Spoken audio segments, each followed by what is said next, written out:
The restaurant chandelier cast a golden glow across Sarah's face as she finally admitted the truth, her voice barely audible over the ambient piano music. "I'm sorry, I can't afford a Valentine's dinner," she confessed, eyes fixed on the tablecloth, shame coloring her cheeks.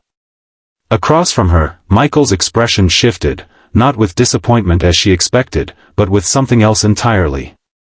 If you've ever felt the crushing weight of financial embarrassment or wondered if honesty really is the best policy, this story might just restore your faith in human connection. Stay with us until the end to discover how one moment of vulnerability changed two lives forever. If you're enjoying stories that remind us of what truly matters in life, please consider hitting that like button and subscribing to our channel for more heartwarming content that cuts through the noise of everyday cynicism. Sarah hadn't wanted to go on a blind date on Valentine's Day of all days, but her well-meaning sister wouldn't take no for an answer. "You've been buried in work since the layoff," Jen had insisted. "Michael is a great guy, Emma's brother-in-law. Just give him a chance."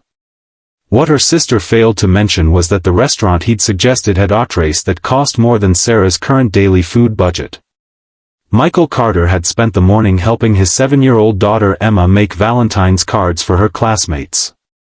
After his wife's death 3 years ago, he'd learned to navigate holidays with forced cheerfulness for Emma's sake, while ignoring the hollow ache in his chest.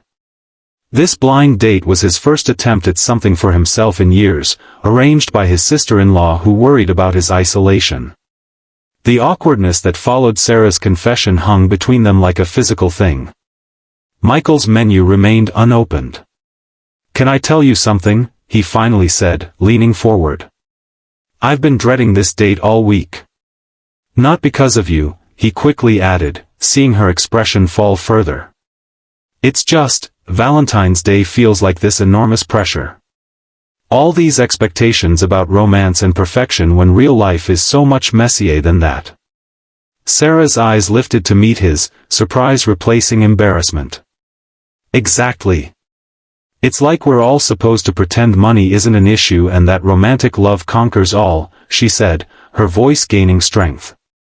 "I lost my marketing job 3 months ago. I'm doing freelance work while job hunting, and I should have just been honest from the start." "I appreciate honesty more than anything," Michael replied, closing his menu decisively. "So here's my counter-proposal for this evening, let's get out of here." 20 minutes later, they were sitting on a park bench sharing a box of grocery store sushi and a bottle of reasonably priced wine, watching the sunset paint the sky in valentines of pink and gold.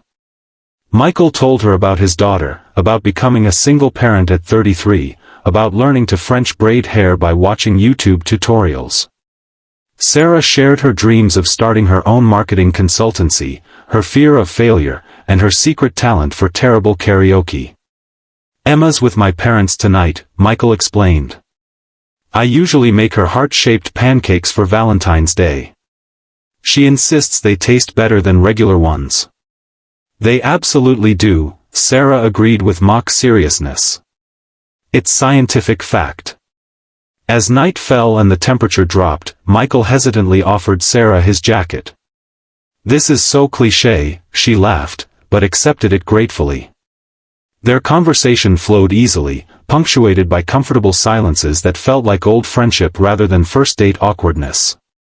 When Michael invited Sarah to join him and Emma for heart-shaped pancakes the next morning, she surprised herself by saying yes. The look of genuine delight on his face made something flutter in her chest that had nothing to do with romantic expectations and everything to do with simple human connection. Emma took to Sarah immediately, impressed by her ability to cut pancakes into perfect hearts and her extensive knowledge of princess movies. By March, their weekend brunches had become a regular tradition. By summer, Sarah had launched her marketing consultancy with Michael's encouragement, with him becoming her first client for his architectural firm. Their love story wasn't about grand gestures or expensive dinners. It grew in the spaces between responsibilities, built on a foundation of honesty and understanding. When Michael proposed a year later, it wasn't on Valentine's Day but on an ordinary Tuesday while doing dishes together after Emma had gone to bed. The most romantic thing anyone ever did for me, Sarah later told her sister, was listen when I said I couldn't afford an expensive dinner, and then show me that the best things in life truly are free. In a world that often measures love by price tags and performances, sometimes the greatest gift we can offer another person is the space to be authentically themselves. Not perfect, not polished, but real. Because real love doesn't need reservations at fancy restaurants or heart-shaped boxes of chocolate. Real love begins with honest words, even the difficult ones. I'm sorry, I can't afford a Valentine's dinner. Perhaps in your own life, you've discovered that vulnerability, that terrifying moment of showing someone who you really are, can be the doorway to the deepest connections. Or perhaps that moment is still waiting for you, just around the corner, ready to change everything. The greatest love stories aren't the ones with perfect people and picture-perfect moments. They're the ones where two imperfect people choose each other, day after day, creating beauty from the broken pieces of their lives. They're about finding someone who sees your truth and stays anyway. Someone who makes space for all of you, your struggles, your dreams, your heart-shaped pancakes on ordinary mornings.